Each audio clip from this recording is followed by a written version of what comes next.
Shalom, shalom, frères et sœurs en Christ. Bienvenue à la rhapsodie du dimanche 6 juin 2021. Rhapsodie écrite par le pasteur Chris Oyakilome. La lecture vous est offerte par les vérités de l'Évangile. Le thème d'aujourd'hui est l'acquittement divin. Et le verset de Romains 5, verset 1, qui se lit comme suite. Étant donc justifiés par la foi, nous avons la paix avec Dieu par notre Seigneur Jésus-Christ. Fin du verset. Le pasteur Christ dit, la Bible ne dit pas seulement que Jésus a été livré à la mort à cause de vos péchés. Il a également été ressuscité pour votre justification. Romains 4, verset 25.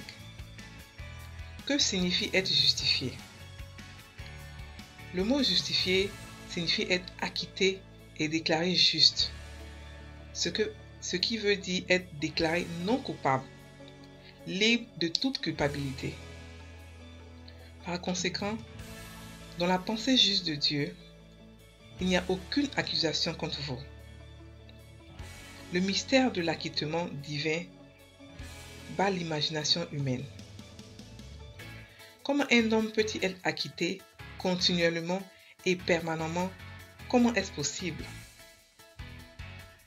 Dans la justice ordinaire, vous n'êtes acquitté aujourd'hui que des accusations passées portées à votre encontre. Vous ne pouvez pas être acquitté des charges concernant des futures offenses. Mais ce n'est pas le cas de Dieu.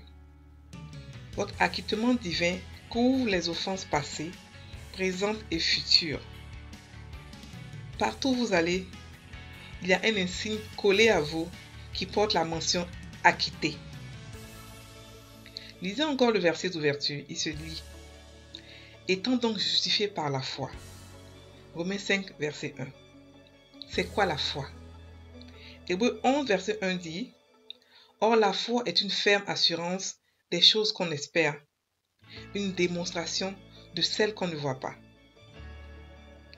Vous n'appliquez pas la foi pour quelque chose qui est passé ou pour quelque chose que vous avez déjà avec vous. Par conséquent, être justifié par la foi signifie que vous êtes à partir de ce moment entré dans le futur avec l'acquittement divin. C'est le résultat de ce que Jésus a accompli. Maintenant, vous pouvez mieux apprécier ce qu'il a dit dans Colossiens 1, verset 21 à 22. Et vous qui étiez autrefois étrangers et ennemis par vos pensées et par vos mauvaises œuvres, il vous a maintenant réconciliés pour vous faire apparaître devant lui saint, irrépréhensible et sans reproche. Vous êtes saint, irrépréhensible et sans reproche à ses yeux. C'est ainsi que Dieu vous voit. Pourquoi quelqu'un chercherait-il à vivre dans le péché quand il comprend cette vérité? Vous êtes trop saint, trop juste, trop propre, trop pur. C'est ce que Dieu vous a accordé comme don. Il s'est montré juste en vous accordant l'acquittement divin parce que vous avez cru en Jésus. Romains 3, verset 26 dit de montrer sa justice dans le temps présent, de manière à être juste, tout en justifiant celui qui a la foi en Jésus. Alléluia. Alléluia. La rhapsodie d'aujourd'hui est poignante. Le pasteur aujourd'hui parle de l'acquittement divin, qui est complètement différent de l'acquittement terrestre. Il dit que Jésus est mort, c'est vrai, il est mort pour nos péchés, mais il a été aussi ressuscité pour notre justification. Ce qui veut dire que nous sommes déclarés non coupables. Et cette déclaration, ce n'est pas seulement dans le passé, mais c'est aussi dans le présent et dans le futur. Il explique que pour les péchés futurs que nous allons commettre, nous sommes aussi déclarés non coupables. Pour quelqu'un qui pense religieusement, cela est trop grand pour lui. Est vraiment trop grand. Parce que la Bible te dit que nous sommes continuellement et permanemment acquittés, non coupables. Non seulement pour les accusations passées, mais pour les accusations futures.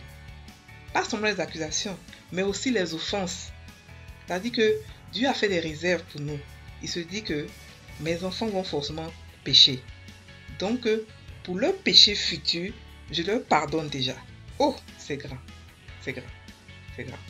Parce que la justice terrestre, on pardonne ou on acquitte pour les péchés passés, pour les offenses passées. Mais avec Dieu, tout est illimité, tout est grand. Les péchés futurs sont aussi pardonnés. Nous sommes acquittés.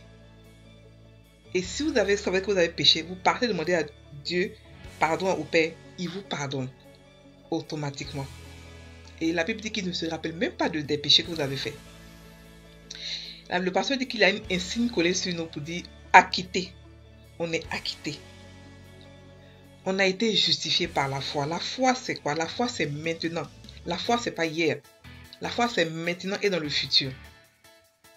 Donc, alors que comme nous sommes justifiés par la foi, ça veut dire que nous sommes justifiés maintenant, dans le passé et dans le futur. C'est grand, c'est grand. Et le pasteur ici explique aussi que nous sommes saints. Parce que la Bible nous le dit, ce n'est pas nous qui le disons. Colossiens 1, verset 21 dit « Et vous qui étiez autrefois étrangers et ennemis par vos pensées et par vos mauvaises œuvres, il vous a maintenant réconciliés pour vous faire paraître devant lui saint, irrépréhensible et sans reproche. » Nous sommes saints. C'est-à-dire que personne ne peut nous accuser. Nous sommes irrépréhensibles et nous sommes parfaits. Nous sommes sans reproche devant Dieu.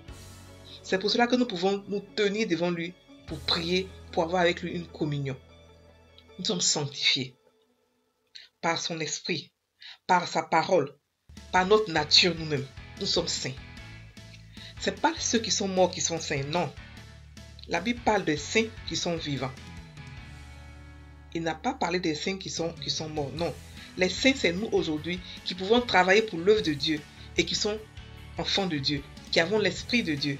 C'est nous là qui sommes saints. Et la Bible dit que nous sommes aussi irrépréhensibles. C'est-à-dire que nous sommes parfaits à ses yeux. Il n'y a pas de reproche pour nous. Nous sommes justes, nous sommes propres, nous sommes purs. Donc, ayez cette mentalité. Ayez d'abord cette information que vous êtes saints. Comme ça, vous n'allez pas vivre avec tout le temps de la culpabilité. La culpabilité ne vient pas de Dieu. Si, par exemple, ça, vous êtes chrétien, vous buvez une petite bière et puis vous commencez à culpabiliser. Non. Dieu n'est pas un Dieu qui vous donne la culpabilité.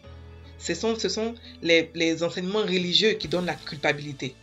Mais nous sommes libres. En Christ, nous avons la liberté. Ça ne veut pas dire que vous allez boire tout le temps. Ça veut dire que ta liberté ne soit pas pour une autre personne une pierre d'achoppement. Nous sommes libres de le faire, mais ce n'est pas parce que nous sommes libres que nous devons forcément le faire.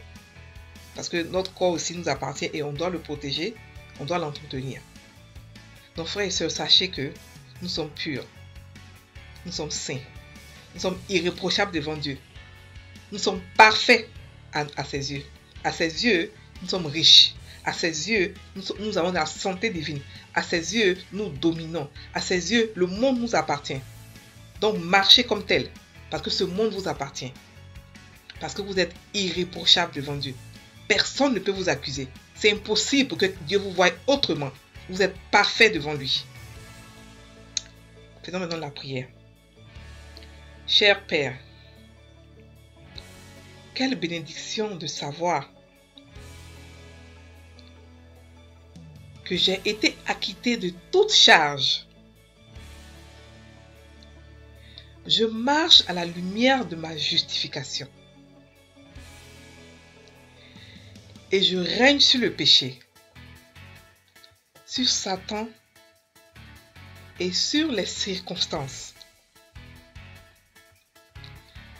Ma vie est une expression de ta justice. Je suis victorieux en tout. Te servant joyeusement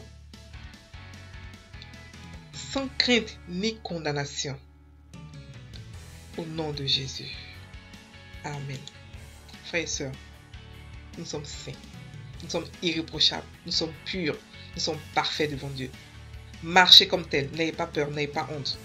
Vous êtes parfaits devant votre Père. Passez une très bonne journée. Soyez bénis.